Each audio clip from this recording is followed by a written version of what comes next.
Hi everybody. I wanted to talk a little bit about Wikipedia and research.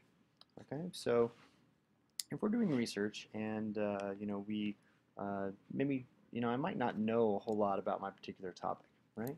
So if that's the case, then what I want to do is I want an overview of the topic, and this is where Wikipedia can help us. I know you might have heard that Wikipedia is something that you shouldn't use or something that is bad or evil. And it's not evil, it's a tool like anything else, and you have to use it in the right kind of way, okay?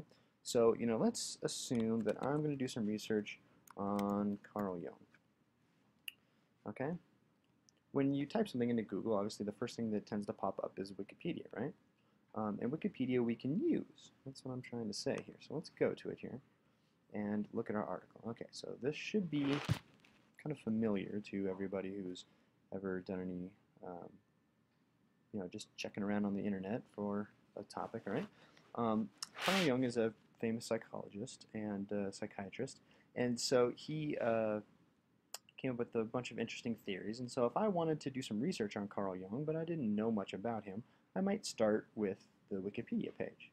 Now, what I can get from the Wikipedia page is all kinds of information about some general things, about what he was like as a kid, and like what happened when he met Freud, which is a very important turning point in his life. When he left Freud and founded his own kind of theories, it's got a little section on his theories here, right? So look at all the stuff that it has on here. So I could read through all of this and get a general idea of what exactly Carl Jung, what kind of person he was, from a little kid all the way up until his death. I can get a sense of what his theories were. I can get a sense of, what kind of person he was when he first started to become a psychiatrist and interacted with Freud, right? There's a little section on Nazism because that's when they were practicing in Vienna. There's a section here on his contributions to psychology, right?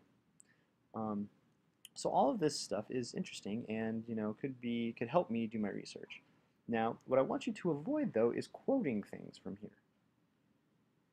And the reason why is, I don't know if you can see this because it's kind of small, but right here is a little number, right? And if you hover over the number with your mouse, what you'll see is a citation. And this is basically what you're going to be doing in your research. You're going to create a document like this about, say it's Carl Jung, right? You're going to create you're going to talk a little bit about his life. You're going to talk a little bit about his theories. You're going to talk a little bit about his contribution to psychology.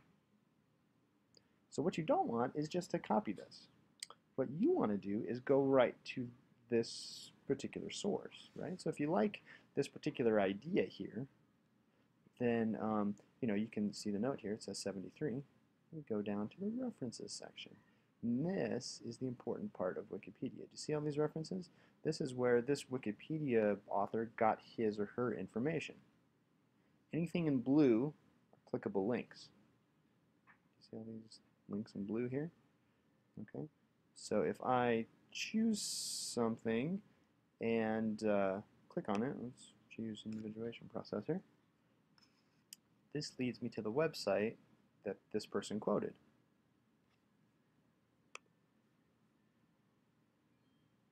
See the website here? So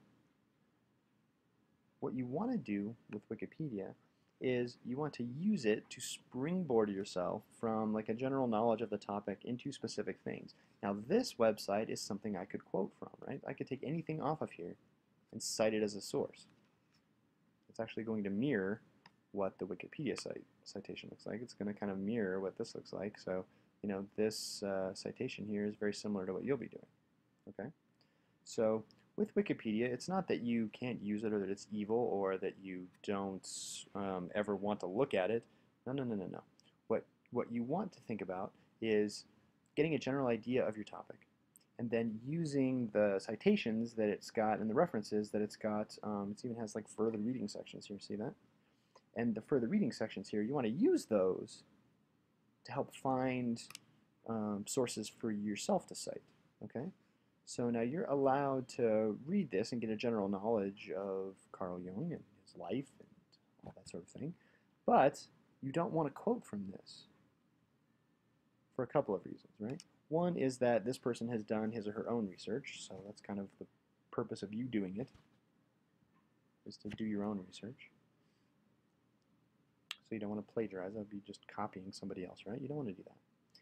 And the other reason is that this may or may not be accurate information.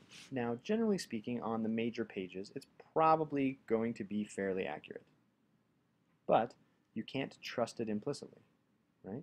I would never use this for one of my college courses, right? I would never cite something from Wikipedia in my college course if I was writing a paper on Carl Jung, for instance. So, what you need to learn is you can use this, but you have to use it in the correct way.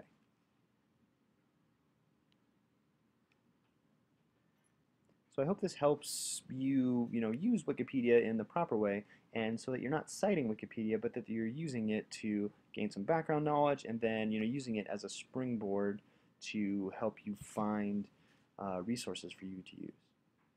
All right, thanks.